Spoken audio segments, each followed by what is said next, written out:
নমস্কার বন্ধুরা, কেসি কিচেনে সবাইকে স্বাগত। আজ আমি নিয়ে এসেছি একটা বরবটির তরকারি। চলো দেখে নিই আমি কিভাবে বানাচ্ছি। দেখো, আমি এক মুঠো বরবটিকে এইভাবে ধুয়ে পরিষ্কার করে কেটে নিয়েছি।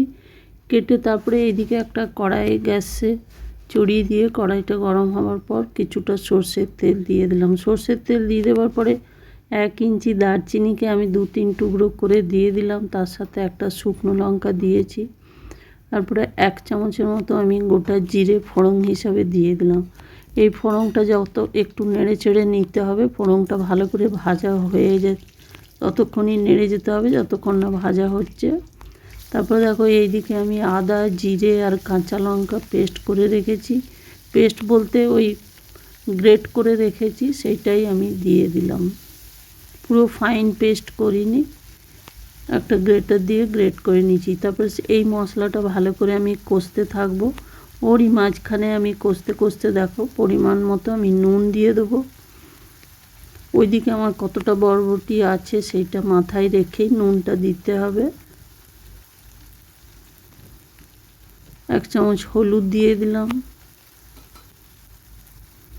কিছুটা আমি 2-3 চামচের ছোটো চামচের 2-3 চামচের মতো আমি ধনে গুঁড়ো দিয়ে দিলাম। তার সাথে ছোটো চামচের 1 চামচ আমি কালারের জন্য কাশ্মীরি লঙ্কার গুঁড়ো দিয়ে দিলাম। এই পুরো তরকারিটা কিন্তু আমি ধনে গুঁড়ো দিয়ে বানাবো। এইভাবে বানালে কিন্তু খেতে ভীষণভাবে টেস্ট লাগে।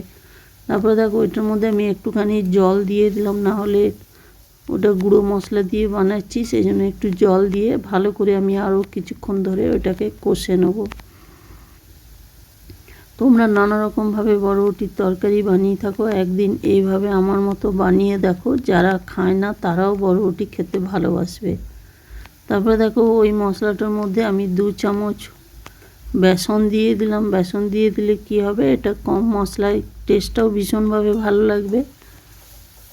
তার সাথে দেখো, আমি কয়েকটা কাঁচা লঙ্কা দিয়ে দিলাম। কাঁচা লঙ্কাটা দিয়ে দেওয়ার পর খুব ভালো করে কিন্তু মশলাটা কষে নিতে হবে, কেন কি এর মধ্যে বেসন আছে। বেসনটা ভালো করে যদি না ভাজা হয় বা কষা হয় তাহলে কিন্তু তরকারির মধ্যে কাঁচা বেসনের গন্ধটা চলে আসবে। সেই জন্য বেসন দিয়ে যে মশলাটা সমস্তটা খুব ভালো করে কষে নিতে হবে। ওরই মাঝে আমি দেখো একটা টমেটোকে ছোট করে কেটে আমি দিয়ে দিলাম। দিয়ে দেওয়ার পর আরও বেশ খানিকক্ষণ ধরে আমি এটাকে কষে নেব। এটা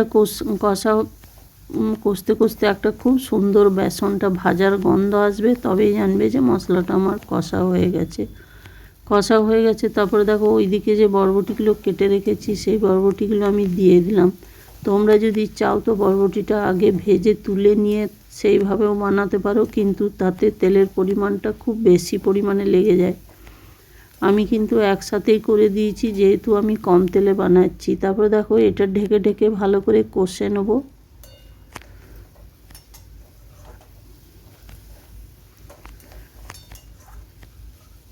এটাকে খুব ভালো করে কিন্তু কষে নিতে হবে বরবটিটা দেওয়ার পরেও।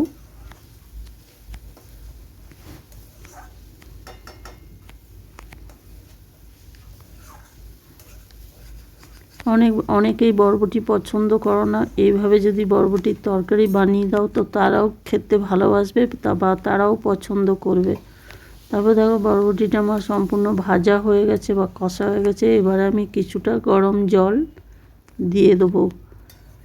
বরবটিটা যতটা সেদ্ধ হতে জল লাগবে সেই পরিমাণে দিতে হবে, কেন কি এই তরকারিটা ঝোল তো হবে না, একটু মাখো মাখো হলে তরকারিটা রুটির সাথে খেতে ভীষণভাবে ভালো লাগে। তারপরে দেখো, জলটা দিয়ে দেওয়ার পর আমি ঢাকা দিয়ে কিছুক্ষণ রেখে দিলাম। রেখে আমি দেখাচ্ছি, দেখো আমার বরবটির তরকারিটা জলটাও কমে গেছে আর বরবটিগুলোও সেদ্ধ হয়ে গেছে।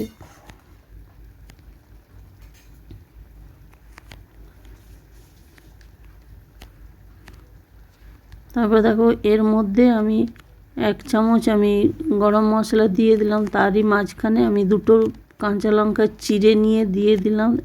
এবার আমি 1 চামচ গরম মশলা দিয়ে দিলাম। তোমরা যদি চাও তো মিট মশলা বা ম্যাগি মশলাও দিতে পারো।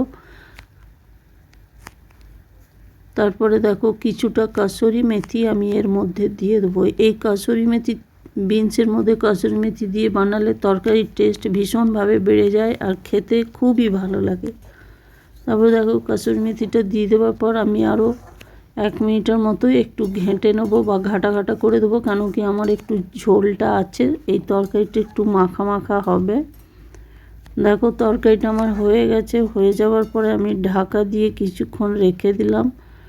ঢাকা দিয়ে স্ট্যান্ডিং টাইমে রেখে দেওয়ার পরে ঢাকা খুলে আমি দেখাচ্ছি, দেখো কত সুন্দর হয়েছে। আমার রেসিপি যদি তোমাদের ভালো লেগে থাকে তো লাইক, শেয়ার ও কমেন্ট অতি অবশ্যই করে দিও। নতুন বন্ধুদের সাবস্ক্রাইব করার অনুরোধ রইল। ধন্যবাদ।